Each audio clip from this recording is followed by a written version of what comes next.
argue last year after a dog was shot and killed by Miami police officer in a park. NBC6 investigative reporter Amy Viteri has exclusive video from the officer's body-worn cameras and explains why the dog's owner is questioning their actions.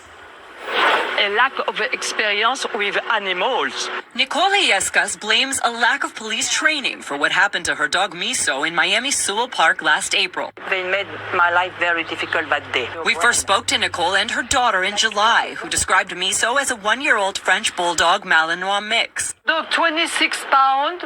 It was a puppy. According to the police report, officers responded to the park after a man told them Miso bit him. Nicole says the man walked close to the bench where she was sitting. She lost her grip on the leash and the man fell.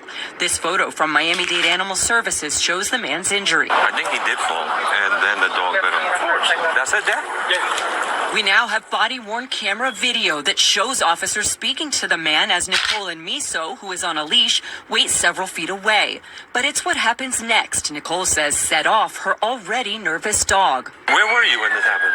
Walking. Watch as the officer walks toward Nicole and Miso, who's still on the leash. Watch it, Hall. Then this happens. Back up, Hall. Oh, no! The entire encounter lasts just 6 seconds and ends with Miso shot and dying on the grass.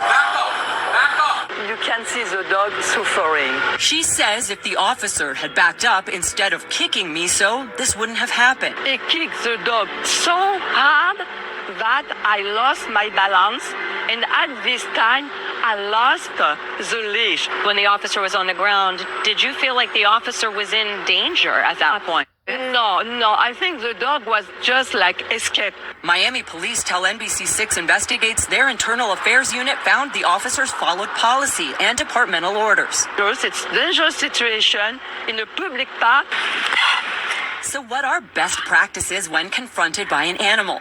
We spoke with the team at Broward Animal Care, whose officers respond to these calls, often alongside police, but were not involved in this incident. When you're scared or nervous, your pets tend to be more protective, right?